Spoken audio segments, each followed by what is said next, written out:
morning, guys. My name is Jerry Miller, and thank you kindly for joining us on Real Talk with Keith Smith. It's great to connect with you on a beautiful Friday, the first Friday in March 2024. And ladies and gentlemen, some positive news to report here on the set of Real Talk with Keith Smith. The 5-year anniversary of Keith Smith's brainchild.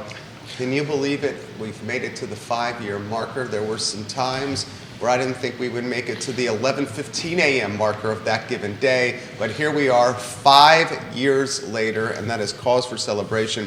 Think about all the shows, whether it's on the boob tube, streaming, whether it's on social media or YouTube, very few hit the 5-year milestone, and that is a testament to Keith Smith's hard work. Judah Wickower, our director and producer, testament to his hard work as well. He is literally multitasking right now. I think he's setting up a date for Southern Crescent this evening with drinks with what I hope is a beautiful lady of his choice. If we could go to the studio camera. Oh, he's been going on dates. Very excited for him.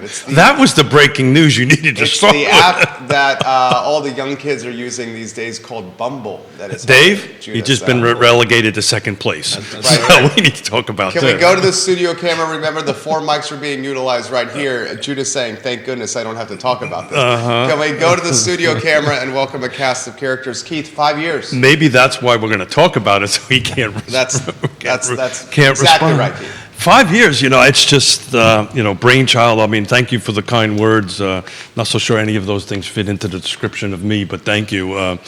Reciprocated back. This was not my brainchild. This was yours. So credit is where credit's due, and you brought me along. So thank you. Thank you for doing that. And we're excited about today. I'm excited to have Dave and Neil sitting to the right of me. Really excited about Dave and what he's going to talk about with the CAR Foundation. Those who have listened to the show over the years know that I haven't been shy about pushing or hoping CAR would get into the affordable housing fight, and looks like we're in it in a big way. So, got raised eyebrows on that. But thank you very much. So I want to let you kick off and introduce yourself and take it from there. Sure. Well, thank you, Keith. And first of all, happy anniversary, 5 years, Yeah. a huge accomplishment. And I'm thrilled to be here to help you celebrate and talk about this new undertaking. Actually, the very first person who ever told me about the CAR Foundation was Keith Smith. So thank you for opening my eyes to this initiative. And I'm really pleased. I'm now 2.5 weeks into serving as their first executive director. And it's just it's a wonderful team, the foundation board, the CAR staff. I do have to work in the office next door to Neil Williamson, so it's not all roses. A bed of roses. But no, I'm kidding. But no, it's as you say, it's an attempt and an effort by CAR and the broader realtor community to get in the fight, get in the arena when it comes to promoting and advancing affordable housing here in our region. And that's going to be through making strategic investments in innovative affordable housing projects. It's going to be engaging realtors and the broader community as volunteers. People are always saying, well, what can one person do to make a difference when it comes to affordable housing? Well, we're going to give them ways to make a difference. Third, it's about raising awareness of affordable housing issues here in the region. And fourth, and certainly not least, it's being an advocate and a champion for good policy when it comes to affordable housing. And hopefully we'll be working hand in hand with Neil on some of those issues. So I'm really thrilled. It's got so much potential to make positive impact in our community. And thank you again, Keith, for introducing me to the organization. It was my pleasure when Greg Slater said, do I know anybody? I said, I got a guy. I got a guy. Neil, you want to jump in? Sure. I think I want to make a little clarification. Dave Norris has been engaged in the affordable housing community here in Charlottesville for a long time. And in very tangential ways with CAR. When Dave was mayor, CAR, the Charlottesville Area Association of Realtors, petitioned and ended up getting a person to serve on the Housing Advisory Committee for the city.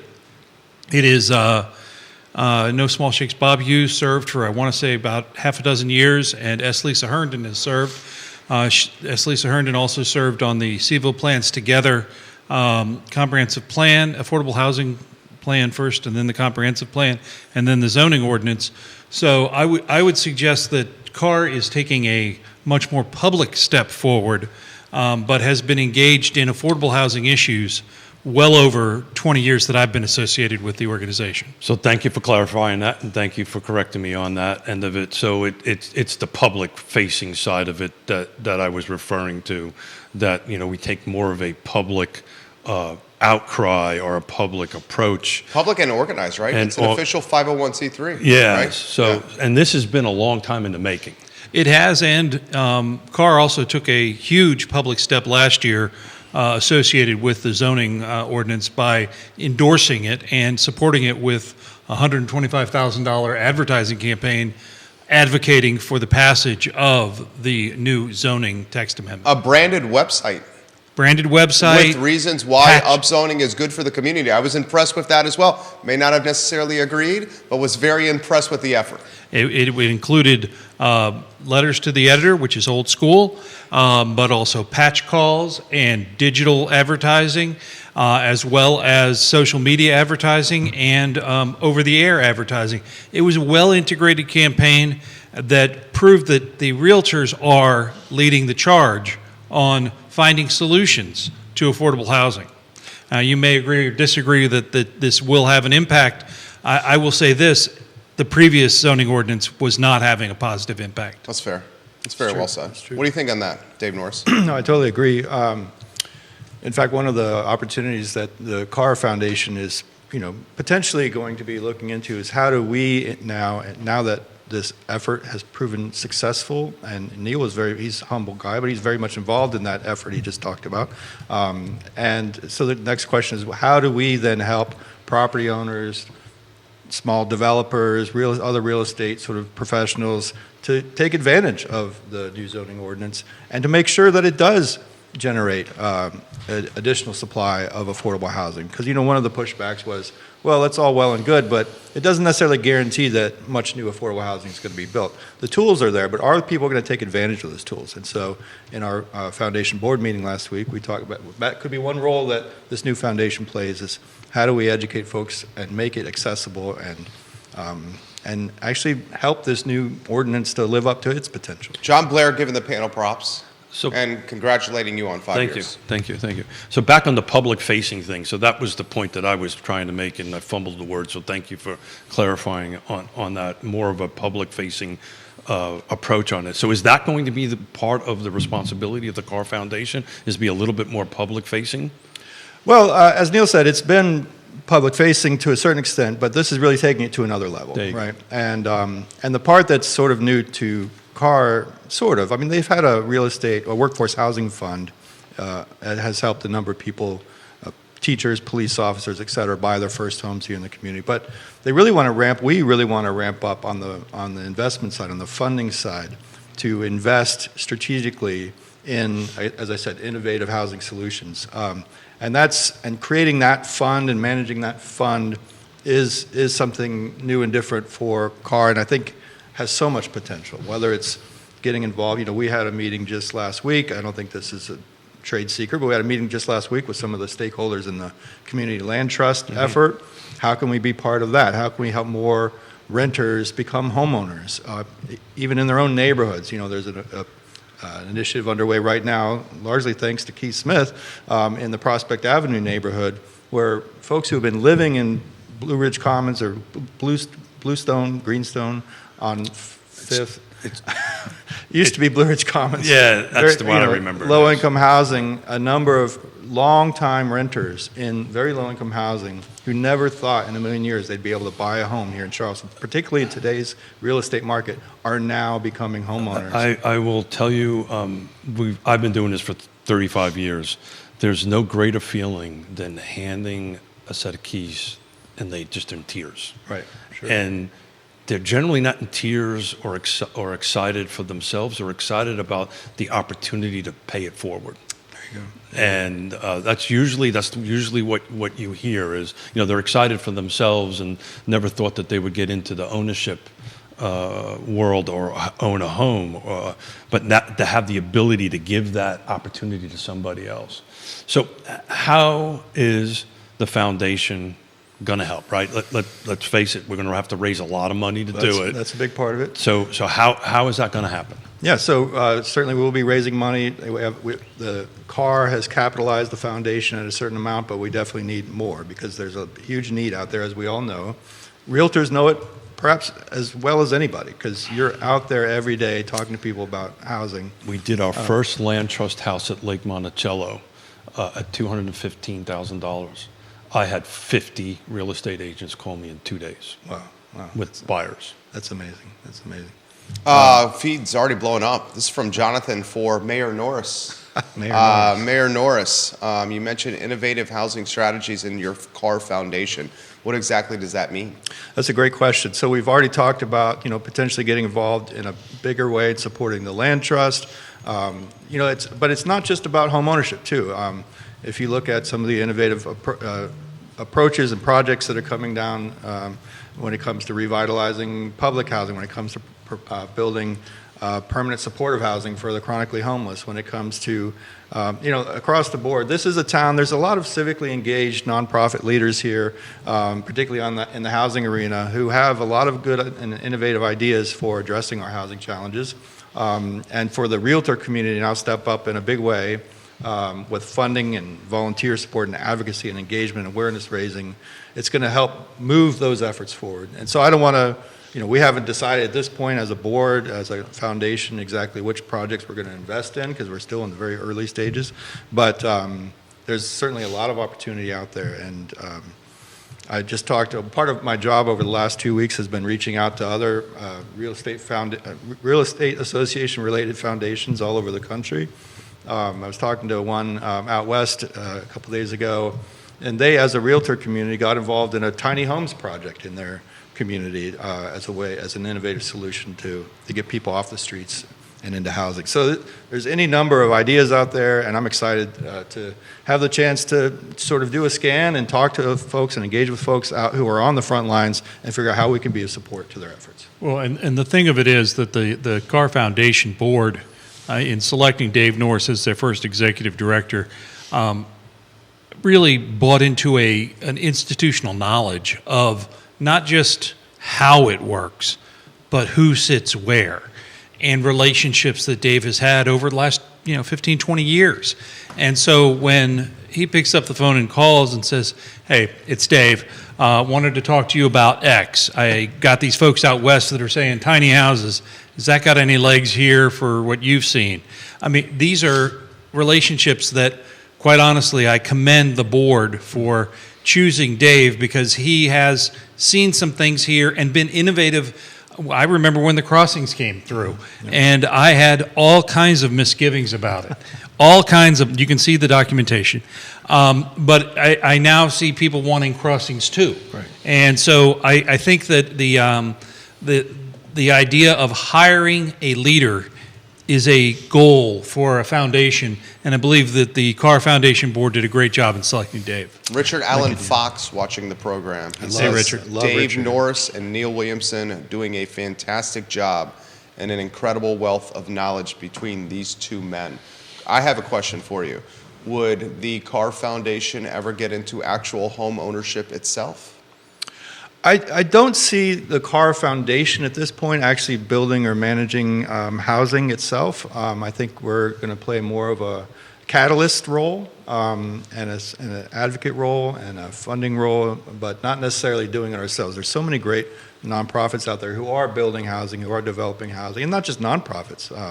It runs the gamut, for-profits, government, And so I don't necessarily see us, and Keith, you've been involved in the discussions with the foundation much longer than I have. I don't know if that ever came up early on No, and I would encourage folks to go onto the website and download the strategic plan. A little shout out to our Spark Mill out of Richmond. Mm-hmm. They did a wonderful job. But I'm thumbing through this, and goal number 2 is a quick residence of Greater Charlottesville area for affordable housing and home ownership through education and resources. Yep. Right. Yep. So I see. From my perspective, I'm not on the board, so I'm just speaking from my opinion. I see more of an educational funding. Right. Look, there's enough. We're kind of in the nonprofit capital of the world, right? So there's enough housing nonprofits in the space to go ahead and deploy those dollars and make it work. But there are many nonprofits doing many great things. The foundation seeks to have a different role, I believe, and seeks not to replace anyone, but to augment those efforts. Correct. And the idea of some folks, since I run a nonprofit, say there are too many nonprofits in Charlottesville, and some folks say there are too many coffee shops in Charlottesville. I believe I've said both. I believe. I think you have. Yeah. And I believe it's the marketplace of ideas and the marketplace of ground up coffee. But I do believe that each one of those shops serves a purpose. If they don't, they go out of business. So I'm a big believer in nonprofits having a mission, having a strategy, and moving forward with that directly. In my experience, working with more for-profits, when they look to do affordable housing, they are looking to leverage 6, 7, 8 sources of funding in order to make it work. And it is really a challenge to do, and having another arrow in the quiver, because there's this guy out west who said that it's not a magic bullet. We're talking Robert Liberty, our boy. Robert Liberty, he needs some licensing rights revenue from Real Talk I with officially Keith Smith. got licensing rights. I have an email that says I can do this. Ray Cadell says, that's some serious housing brain power right there. Ray Cadell, we love when you watch the program. Trip Stewart, the real estate investor, watching the show. Olivia Branch, the Queen of Keswick, watching the program. TV station down the road, watching us here on Real Talk with Keith Smith. Questions are coming in. There is no silver bullet. There's a silver buckshot. The questions are coming in fast and furious. All right, Jerry, cut to the chase. What's Norris's take on upzoning? We're 2 weeks in. Will anything amount of merit? I certainly believe so, certainly hope so. I think additional, density is important, not only for a number of reasons. Obviously, you don't want too much density that's going to overwhelm a neighborhood, and I think they struck a good compromise with the zoning ordinance that it allows a lot of creative urban infill housing, which makes the city more walkable. Also increases the supply of housing, and ultimately housing affordability is a situation of supply versus demand, and we need more supply in order to help even out, if not ultimately bring housing prices down. So particularly for the hardworking families that make this community function. Bill McChesney on McIntyre Road says, fellas, you talk about tiny houses. Well, they're selling for $500,000 right now. Luke Cole, I've been Facebook DMing with him, is the listing agent for the home in Lewis Mountain, the rancher that just hit the market for $1 million. It's positioned by Mr. Cole and his seller as an upzoning opportunity. 6 potential units on this piece of property, Keith, if memory serves correct, with an asking price of $1 million. Well, it can go higher than that if you put into the affordable housing density in it. Look, if you do the affordable housing piece. If you do the affordable housing piece. Look, I'm still digging into the actual rules here. That's what's going to actually govern this and how this is going to go. We talked about this the other day. I was hoping to see the difference between a minor and a major to be 3 and over. Turns out to be only 2 residential units. That's going to put a heavy lift from a technical perspective on anybody who's trying to do over 2 units on a unit. So you're going to have to hire professional engineers. You're going to have to go through the whole site plan process as if it was a larger project. I was hoping to see something a little bit more friendlier on a lower density. But that provides the neighborhood some protection that the project that moves forward will follow the rather prescriptive setbacks and the other things. You aren't going to have someone who's doing this sketch on the back of a napkin for 3 units overstepping their bounds. I recognize that increases costs for landowners, but it also increases protection for the neighborhoods. Correct, but what it does do is it kind of makes that particular project a little expensive, and that does it pencil out. Right, and the sweet spot will be much closer to 8 to 9 units. Roughly. Well, an example, on Tuesday I was at the courthouse for a tax delinquent property that went out on 217 Oak Street, I believe it was. for the land trust, and we had a cap of 200. It went for 300. We spent a lot of time, because this came out just in enough time to get Shimp Engineering in and take a look at it, and did a missed utility, and we could not fit any more than 4 units on that property. So therefore, that's where the 200 came out. It's going to take some time, right?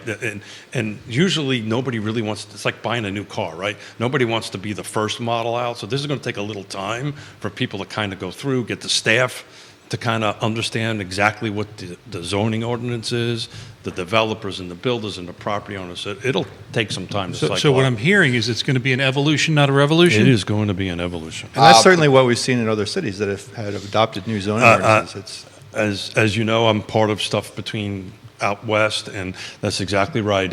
It's a living document. It started getting tweaked a little bit, but this is a long haul, not a short haul. Well, speaking of that, in 60 months, when you're celebrating your 10th anniversary, I fully anticipate you will see a revamp of the inclusionary zoning, because it's going to take that long to figure out that it doesn't work. What does that mean? Inclusionary zoning requires, if you have greater than 9 units, you have to dedicate 10% of your units to service 60% area median income for 99 years.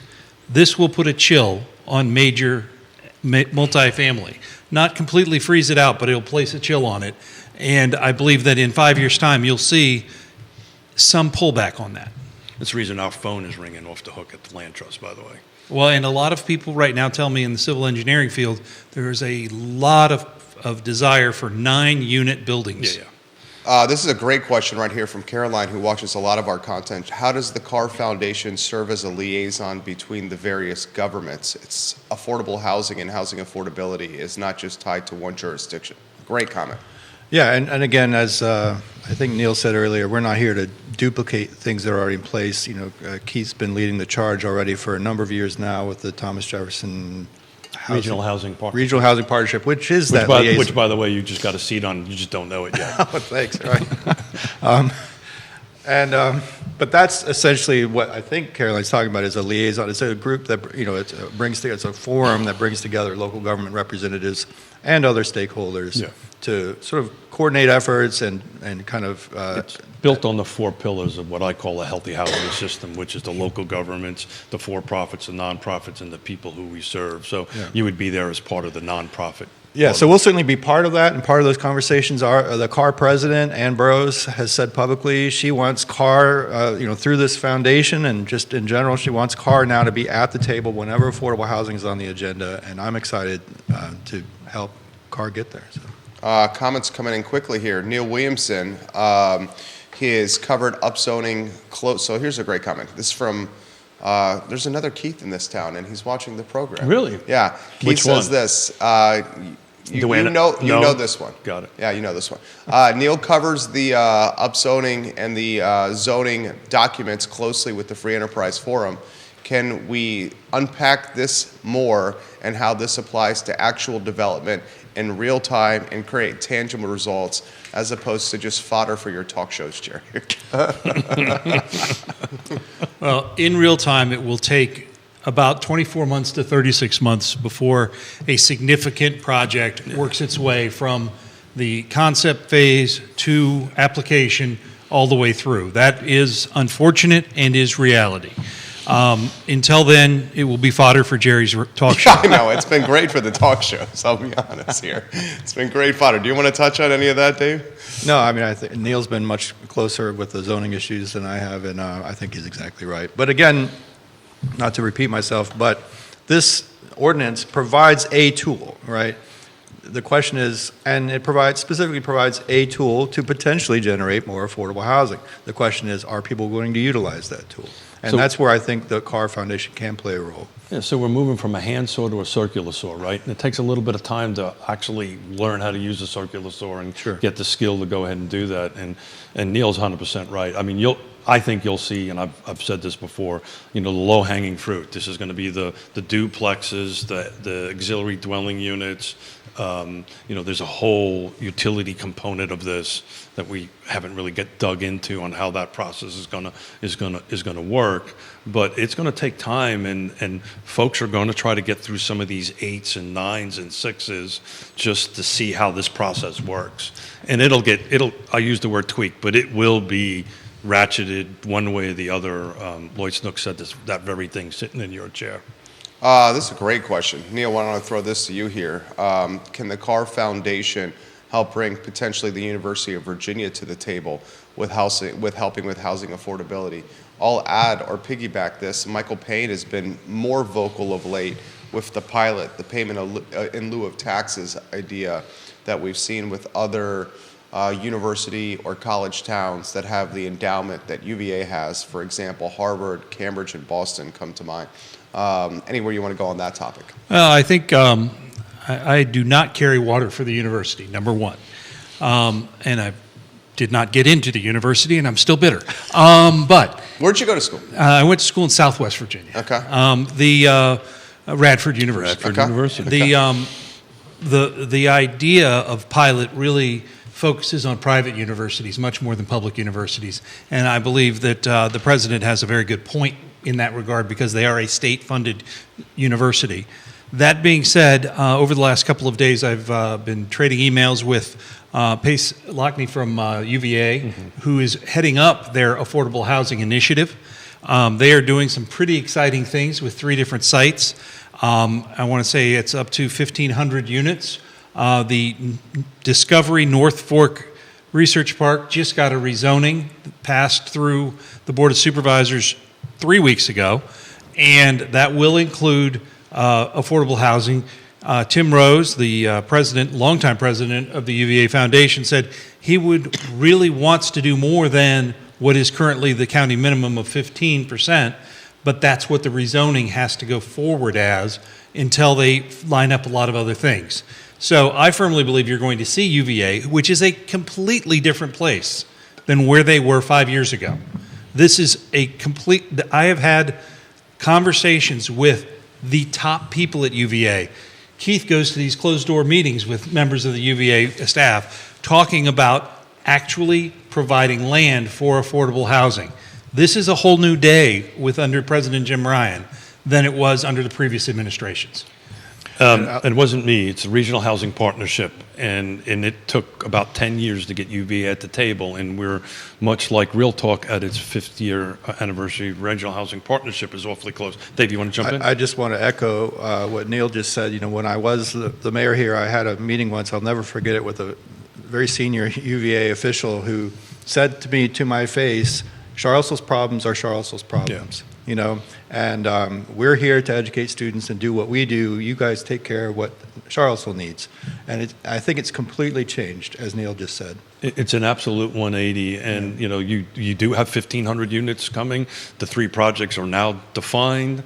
One has just been rezoned, so that has been lifted off. When you start joining us at the Regional Housing Partnership, UVA is at the table. Senior leadership is at the table and having that conversation. They are public meetings. Sometimes somebody chimes in on that, a little gentleman to my right who does seats available all the time. Somebody has to go to those meetings. That's right. Well, then the other thing I will give UVA credit for is there were multiple out-of-state developers that were trying to get the bid, so to speak, to be the lead developer for at least the first of those 3 First projects. two. First two. And UVA said, we want a local partner to be in the lead role. So Piedmont Housing Alliance, I'm not breaking any news, this has all been public, but Piedmont Housing Alliance is now in that role. And I think that says, I was on those committees, but I had to recuse myself because once Piedmont came in, which connected it to Land Trust, I said, look, I need to recuse myself from these discussions. But it's important to note that I always have this pushback about local versus out of town, et cetera. It was a competitive bid process, and they chose the best bid. It happened to be local. That was probably a plus, but it wasn't a prerequisite. Love using that word. Well, part of the requirements, Neil, was their ability to engage with the local community, right? And PHA is definitively suited better than that than some outside firms. I would agree that put a strong Yeah. plus. However, Was there not. are other elements to the proposal that had to be considered, and it was a competitive environment. And as the free enterprise forum, we believe competitive environments create better product. So it's not just PHA alone. PHA is partnered with other entities that are outside of they're the lead organization. Understood. Right. But, this is just not them on their own strength. They're partnered with folks that do this from around the country. That's correct. Folks commenting quickly, we have folks that want the panel's take on the city's effort to get this lawsuit against upzoning dropped immediately. This one's come in. This is a good one. Can the panel offer its take? Maybe I'll throw this to Neil to start. Can the panel offer its take on city buying land in the area and becoming in the ownership business of real estate? Let me first start with the lawsuits. There is no one in this community that loves when citizens sue government more than me. I don't care if the lawsuit has a basis. We live in a place of checks and balances. That's how our government works. City council and with their attorneys believe they've done the right thing. Good. Citizens believe they haven't. Okay. Where do we go to solve that problem? We go to the courts. That is how the system works. So I applaud folks that bring in government accountability through the courts. I think that's great. That being said, the idea of the city buying land, I think we need to look across the country at options, including land trusts and land banks, and how that works and works well, and how we've proven in certain areas it doesn't work and doesn't work well. And over the late 60s, early 70s, there were some huge problems that we built ourselves. And I think we need to learn from those lessons, because if you don't learn from history, you're doomed to repeat it. There are a tremendous amount of discussions, and Dave will chime in because you're probably part of them at one point, of developing the land bank concept. But this one tax delinquent auction I was at was the first one in 7 years. So the likelihood of having a lot of property in the city of Charlottesville to put into a land bank from that perspective is not huge. Richmond has anywhere between 3,000 to 4,000 at any given moment that are either vacant or tax delinquent. Well, I mean, the last year they've purchased two fairly, or are about to purchase one, and then is it under contract, Wendell's on High Street? I mean, two fairly prominent parcels of land are about to go under the city's purview. High Street, Wendellwood by the Rivanna, and then the Avon Levy. I don't think those are providing, especially not the wood property, affordable housing options. No housing. Yeah, they're providing no housing. They're going to be that's going to be converted into a park. So back to the silver bullet versus silver buckshot kind of thing. This is all these different pieces of the puzzle that have to come together to go ahead and make this. The nonprofits, the foundations on it, the private sector, the public sector, to go ahead and build that. I've publicly said I think the land bank should be in the purview of the Regional Housing Partnership, not either a land trust. And I, as the chair, have publicly talked about that. Or even the city, where it goes to this third party where different counties can put properties in and they can go ahead and manage it. That's my opinion. Yeah, I think the most successful land banks and land trusts in the country aren't necessarily, government vehicles, but government can certainly play a role, and it should be, I hate to use this trite phrase, but it should be a public-private partnership because the concept is sound. Like, how do we? And that's the purview of the Regional Housing Partnership. You can carve off a PPEA and kind of do that. Interesting point, the Maggie Walker Land Trust in Richmond is actually the land bank for Richmond, Henrico, and Chesterfield, I believe. And that's a nonprofit. And that is a nonprofit. How about the model that Keith and Anthony of Woodard Properties have put together with the Fifeville Neighborhood Association, bringing a project to market? Is that a model that can be scaled or utilized by the Carr Foundation as a proof of performance, if you may? Are you talking about the Cherry Avenue project? Yeah. Yeah, and again, the Carr Foundation itself wouldn't be in the business of owning or managing or building and developing property ourselves. Again, we're playing more of a catalyst role. We will be playing more of a catalyst. But I would say that model, I think, has a lot of potential and a lot of promise. And it's the idea that you had a project in the heart of Fifeville on a very prominent corridor that could have been a huge sore spot for the neighborhood, for the city at large, and they worked it and worked it and worked it and came to a resolution that seemingly everyone's happy with, which in Charlottesville is very unusual. A shout out to Keith and Anthony. I personally was trying to buy that property right? for years to bring it into the land trust model. I just never raised the $4 million or whatever it was. Chris Kabash, friend of the program, had that listing for an eternity. Yeah. And so, hats off to them. I've had conversations with them and working with the PHA and the city to go ahead and move forward. And it'll be a very interesting project when it starts going vertical. Neil, you want to touch on that one at all?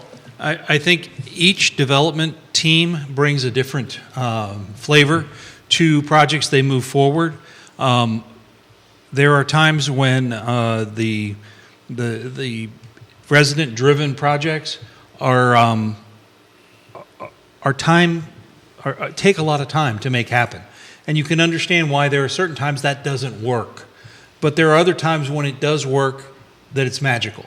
And so when I think back to when Habitat acquired Southwood, think of the hurdles they jumped and the millions, literally millions of dollars that they got from government to make that happen. That was a catalyst. The government money was a catalyst to make that happen. And there were performance agreements that quite literally, and I hear people all the time say, well, nobody's going back to check. Not true. Yeah. The checks on these performance agreements that Habitat's putting forth, and folks, before I go too far, Habitat is a developer. Habitat is a charity and a nonprofit doing good things, but they are a developer. And they have a performance agreement, and it's being enforced diligently by the city and the county to meet the performance metrics that are required in order to achieve getting the monies. They got $1 million from each of the city and the county in order to move this forward. So I think it's really important to recognize that those things do take time. And as I mentioned, there are always layers of funding. And I see the Carr Foundation coming forward as a new catalyst. If I can get that, that'll get me over the hump to get to the next phase of this development. And then I have a commercial part that may be at market rate to subsidize the below market rate, that the funds from those commercial ones, from those market rate units, help fund the next phase. So I think this is a innovative time for the foundation to be taking wing. So if you don't mind, Dave, I've made multiple comments about, the nonprofit capital of the world.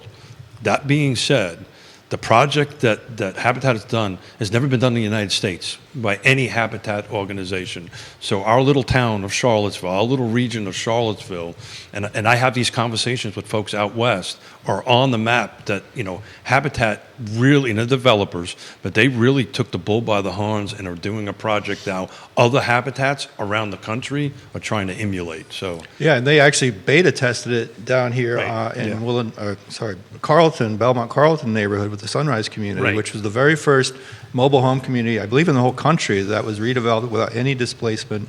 Again, that was sort of, they created a model there that now they've blown up. They took it to scale. Took it to scale. And, I hear people say, well, some of these homes over in Southwood are going to be selling for hundreds of thousands of dollars, but that's because they've created, Yeah. right, but that's because they've created a mechanism and a sort of a formula that's not entirely dependent on the public purse, but if they can internally generate some subsidy, that helps to bring the cost of the other homes down. It's, I think, a very effective way of helping to provide for more affordable housing. You want to add to that? no, I just wanted to get out the point that, for our little region, we are in the center of this fight as far as density goes, as far as zoning goes, and as far as nonprofits go. The land trust, which I chair, we brought a concept I have out to Seattle that has actually been implementing using auxiliary dwelling units as rental units. And I don't want to get into the maps of it, how that works, but that now, because of this, can be done in our region. This is a good one for Dave, right up your alley. Grayson, watching right around the corner. He lives in North Downtown, watches all our content. Does Dave think the current council is the most open or receptive to housing affordability that he's seen in his time in Charlottesville? That's a great question. I think they've been, generally speaking, very receptive, very supportive. If you look at the amount of investment each year in the Charlottesville Affordable Housing Fund, it's on a per capita basis. It's one of the most robust, if not the most robust, local government housing funds, certainly in the state, if not beyond. And this council has consistently supported that. When we created the Affordable Housing Fund during my tenure, it was, a couple $1 million. And now it's well over 10 million, and that's been great to see. So they've been very supportive and working with a variety of partners to help attack this issue. I'd be hesitant to say they've been the most supportive of any council, but they're certainly up there. I might add to that I think that when you do such comparisons, you've got to remember the Pocahontas rule. Oh, the Pocahontas rule. Now, you know the Pocahontas rule? I don't know the Pocahontas rule, but I do. can't I've wait read to it. learn it. I've read your Pocahontas. The Pocahontas rule is you can't step in the same river twice. Oh. And so the environment that this council is dealing with is very different than the environment that Mayor Norris was dealing with. And so I think you have to take everything understanding that it is a different time. The cool thing about the Free Enterprise Forum is on any given day, you'll see many pop culture references. Like on the homepage right now, I'm seeing the Lorax, Mr. Rogers, the Soup Nazi, a reference to Star Trek, the Greene County Treasurer resigning with her photo over Greene County. I mean, that this picture is great. from Star Trek is one of the few pictures you'll see of Scotty wearing Judah's red shirt. I see that. In fact, Judah now has got a smirk on his face and appears to be going to the Free Enterprise Forum for a new, absolute unique visitor on his Google Analytics, which is very exciting. Well, Columbo is on here. The other thing about the Free Enterprise Forum is if you ever want a real just check out Neil Williamson's socks sometimes. So it's pretty spectacular. The sock cam really did die an early death here at Real Talk. I'm on the I Free know the Enterprise executive Forum every producer. day. We'll work on it for you. Yeah, you are the executive Oh, producer over there. okay. What numbers are you actually crunching over there, Keith Smith? I'm crunching on how The habitat? No, I'm crunching on if I buy a piece of property in the city of Charlottesville and put 3 units on it, what is it actually going to cost us? So I'll let you guys chat for a minute and we'll talk about it because I want to round it back to exactly how much money you really need to raise. I want to throw a personal question to the viewers and listeners. Erin King, welcome to the program. She's watching over at Feast. Thank you kindly for watching. Jeff Camrath, the car wash, is it impresario? Is that the word? He's watching the program right now. Lisa Costello on Cherry. Randy O'Neill is a blast from the past. He's highlighting some history, which I won't get to with Dave. Lottie Murray, welcome to the broadcast. Thank you for watching us. Jeremy Rose watching from the Jeremy Rowe Agency. This is a question that I'm going to highlight personally. 2022 HUD median income per household, $123,300. When the 2023 numbers come out in April of this year, it's going to certainly be higher. We learned from Weldon Cooper that the surrounding area around Charlottesville is all upticking in population. And the folks that are coming here are coming with a lot of wealth. Bloomberg dubbed Charlottesville a top 20 hybrid remote work area in the entire nation. So how do the affordability efforts, and you guys are doing yeoman's work here, and I applaud you, how do they keep pace with, lack of a better phrase, the free market or capitalism and the wealth that is just coming here so quickly, guys? Well, I'll just say first, and I'll hand it over to our free market specialist here, but you have to be intentional about it. The market itself is not going to just generously provide affordable housing, especially deeply affordable housing. And so that's where you have to be intentional in bringing stakeholders together, bringing partners together. Neil said quite accurately, it often takes 8, 9, 10, 12 different sources of funding to make an affordable project happen, affordable housing project happen.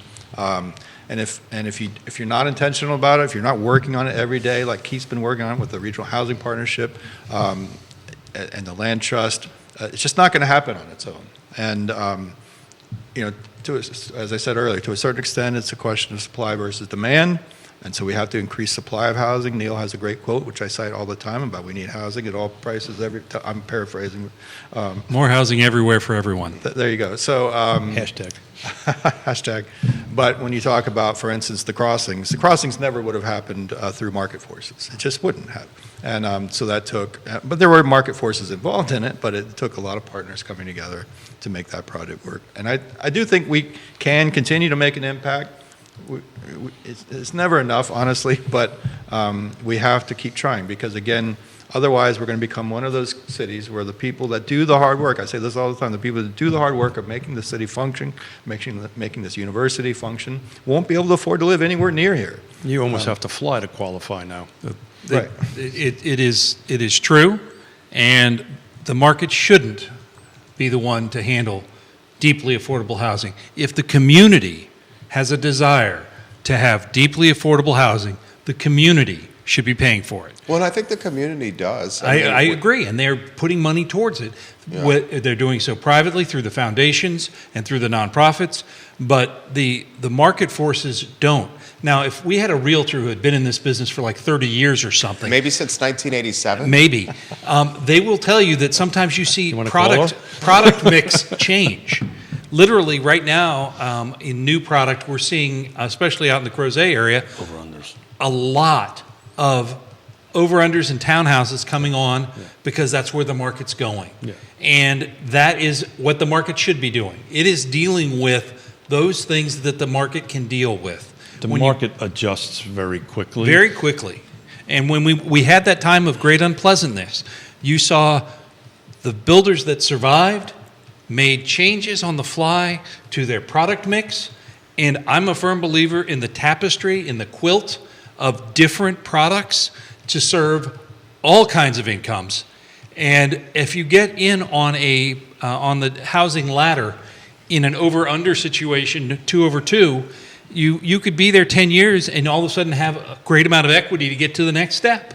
Well, that's what's happening. If you we'll probably talk about this next week. I'm going to focus a little bit on new construction, but you're seeing, in Albemarle County, and particularly, townhomes are like It's been a complete flip. It's been a complete fit. 5 years ago, you couldn't sell a townhome. Now everybody's doing it, but it's a cost thing. So as you guys were chatting, I did some quick numbers on a listing that came in today on 714 South First Street. For $300,000, I rounded it up a little bit. Super tiny lot, 0.09. So looking at it real quickly on GIS, you could probably put 3 units in that. That includes demoing the existing unit in that. You have to bring about $800,000 worth of subsidy to make this work, because you cannot sell those units over $200,000, and otherwise you blow past the 80% or the 60% that you're trying to do. So back to your point that this comes from very different sources. If I donate $100 to you, that's $100 that goes to help this, right? Jerry generates $100 to somebody else. It goes to that. And as a nonprofit, we're start looking to everybody, government and also private sources, to go ahead and do that. But that's a huge, heavy lift. I mean, you've got to bring $600 to $800,000, probably closer to $800, to produce 3 units. That's a lot of money to find. A lot of money to find. Yeah, and that's where sort of doing projects at scale is. But this is only 3. I don't consider that scale. No, that's my point. It's like we need more. Yeah. So. What are some examples of fundraising efforts you're going to utilize? Well, it's funny you ask, because we haven't had our first meeting yet since I've started of our fundraising committee. I'm meeting with the chair actually right after this, so to get that ball rolling, to start mapping out what the fundraising strategy is going to be. Right now, again, it was capitalized by some monies that CAR had raised many years ago for the Workforce Housing Fund, and as those monies have rolled back into CAR, that's the initial capital they've used to sort of seed funding for the foundation. But part of I've been talking to foundations all over the country, and they've given me lots of good ideas for ways to raise money, whether that's through corporate sponsorships, grants, fundraising events. A lot of them have a little statement or a little what's the word I'm looking for? Sort of on-bill, on the dues statement for the Correct, yeah. members of CAR itself. And CAR has 1,300 members between real estate agents and affiliates and et cetera. and give them an opportunity to be part of the solution, and on their annual due statement, be able to designate a certain That's amount a of money. very easy fix, very Exactly. low bar. Right, very low bar. And in one of the foundations I talked to, they get 85% of their revenue every year from just on-bill designations. Wow. And now that you have that, this land trust thing that Yonna and I are listing and selling, we gave back our commissions to help the buyer of this unit not pay closing costs. Great. And most real estate agents that I know, if not all of them, if given the opportunity, will donate, will help because they're trying to do the right thing. So giving them that opportunity is an excellent step forward. How about this question for Neil? What are your thoughts on Natalie Oshrin, Counselor Natalie Oshrin's comments about the road diet?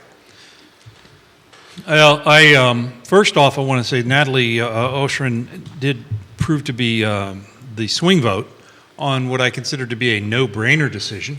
Back about now a month, it seems like, when the zoning ordinance was passed, they asked, well, what are we going to do with the applications we have in hand? No. And they said, staff's recommendation was anything that came in before August 31st, which was the first date they advertised the public hearing for the Planning Commission, then they would be considered under the old ordinance. At the time, Councilor Purrier said, what's the staff recommendation? That's what I want to do. The vote was 3-2, and that was what was going forward. There are 6 or 7 applications that are in that, between the time of that advertisement and the enactment. By the way, the ordinance changed dramatically. I don't know how you expect a civil engineer to meet an ordinance that does not exist. So there were going to be legal challenges, in my opinion. Council took up the issue again, and Natalie Oshrin was the swing vote, saying, no, it should be the date of enactment, which was December 18th, which makes perfect sense to me. And I applaud her for doing so. With regard to the road diet, there are parts of it that make sense and parts of it that don't. There are key corridors in Charlottesville that need transportation to flow well. They don't need to be choked down. That being said, there are neighborhood streets that don't need to be 4 lanes. And so there's the opportunity to utilize that right-of-way for protected bike lanes and sidewalks. And there is a political will to do so. But we have to do it from a transportation standpoint, concerning all modes of transportation, including cars. Cars are not evil. So it's interesting, some of the cities that have done that, not that values are not going up here to start with, but it actually increased values when they started re-looking at changing traffic patterns and adding bike and pedestrian. It's happening on Barracks Road right now. Well, and it could happen right here on East Market Street, and Jerry will have nowhere to park. That was a good one. I was waiting for the first thing right there. Really, That's been turned into a meme on me, which I really very much appreciate. I think I mentioned my parking trick one time on the show, and Dave chastised me in months past. Years past, remember? Yeah, and sure. I brought that up. Yeah. And I appreciate is chastation a word? I appreciated that very much. This is coming. This is a good one here.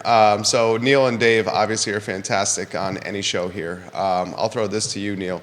Do you think that the mix that council has with ideology is one that is diverse or very much aligned right now? I would suggest that in both council and the Board of Supervisors are aligned but different. There's a spectrum. Okay. I firmly believe that Lloyd Snook and Michael Payne agree about a lot of stuff. But there's probably some pretty core stuff on the either edge that they are disagreeing about. And if everybody agreed, wouldn't that be horrible? That would be horrible. We should have different ideas, and we have a marketplace for ideas. Yeah. And that's what council does. And it certainly provides good fodder for talk shows. You have plenty of material to work with here. I know, it's very nice. Keeps the hamster wheel's moving over there. Look at that. A little slow. I got one tiny little hamster in there turning around. You know, I've done it on the show with Lloyd sitting next to me. A shout out to him again. You know, he took a ship that was kind of faltering and put it back standing forward and going forward. So that, you know, I applaud him for that. But that vote that Natalie took, was a very interesting vote. It told a lot to me about how I think this city council is going to go forward. And real quick, for those who are not developer geeks, why was this really so important from a developer's perspective? Well, from a development perspective, it changed if it went through these 6 or 7 properties that had been gone through the engineering and all of the process of getting the project in front of the city as an application, would have to go back to the drawing board and rework all of the numbers based upon the new ordinance, which would include, and this is why Mr. Payne was so in favor of it, 10% affordable housing. And so it really did, in Councilor Payne's view, cost the city affordable units to make that determination. My view is different, but that's okay. And in the end, it was a 3-2 vote with everyone voting the same, and Natalie being a new person there, ended up voting with Juan Diego Wade and with Brian Pinkston. It would have. Or actually, I think it was, I can't remember who the third vote was. I just was put back on my heels that Natalie voted on it. That was something I didn't expect to see. But I was taking it from the approach of that's going to be kind of indicative, I think, of how city council is going to go forward. In addition, in a meeting this week, sorry, I don't want to do acronyms, the Metropolitan Planning Organization, MPO, meeting, Ms. Oshrin Councilor Oshrin participated remotely. And you have to say why you're participating remotely. And she said, because I couldn't get out of work early. Isn't it nice to have people that are actually working on council? I mean, we have lawyers, we have others. I mean, I've seen many times Brian Pinkston's taking Zoom calls in his car so that he can take a coffee break from his real job.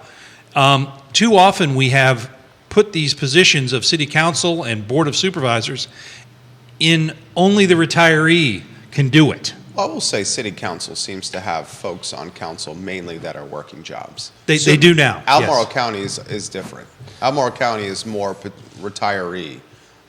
Even the current council, I mean, Jim Andrews is retired, right? Yes. Diantha McKeel Is now retired. Is now retired, and Malik. But if you look at the current council in Charlottesville, all 5 are working. Yes, that's true. Yeah. But we haven't always had that. That's true. And I think that sometimes we default to the lawyer model, which I love lawyers, I'm not one. But too many lawyers, not always a good thing. There you go. Back to those 6 or 7 applications, they ran the risk of not happening at all because this is hundreds upon hundreds upon hundreds of thousands of dollars. I know most of them. But I think if you sit down and had a conversation with them, I think you'll get you affordable. Just need to have a conversation with them. An exciting go ahead, Neil. I would love to say that that's the case. I would say that the idea of applications moving forward in accordance with the existing law is absolutely accurate. Yeah. Period. I've been doing this for a long time. I've never heard that before. It was the first time I ever heard the moment that it was became law is when the first day starts. Anything that's in the system, and again, that's usually how this works, right? If you see something coming down the road, you want to get it in there, get your site, get entitled. The rush to the courthouse. You rush to the courthouse and you get it entitled so it doesn't have to change. Mr. Norris over here has a fundraising meeting on the very near horizon, so why don't we offer some closing thoughts for the panel. Dave Norris, the newly minted Executive Director of the Carr Foundation, the show is yours.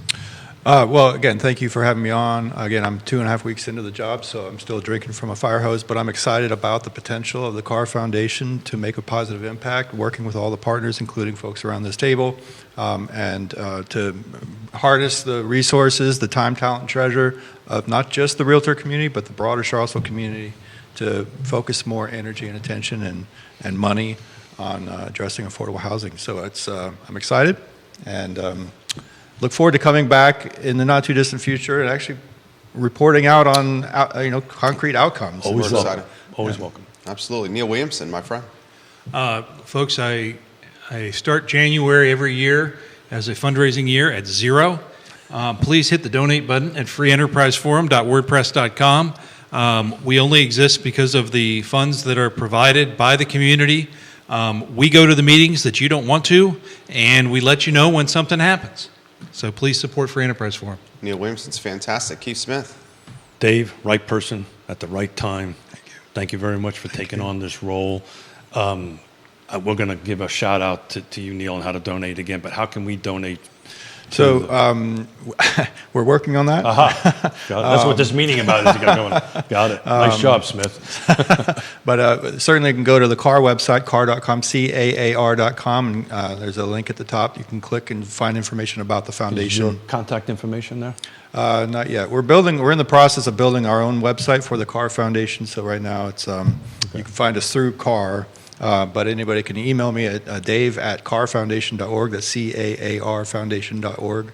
Happy to hear from folks. And if you haven't done it, donate to Free Enterprise Farm. He is in the room doing the work, and it's fun to watch him. He has a lot of fun. But thank you for all the hard work you do, Neil. 8 or 9 people asking where the entire show is archived. It's archived at realtalkwithkeithsmith.com or wherever you get your podcasts or social media. Judah Wickower, the director and producer. The I Love CVille show is up at 12:30. Thank you kindly for joining us on the 5-year anniversary of Real Talk with Keith Smith. So long. Thank you, everybody. Fellas.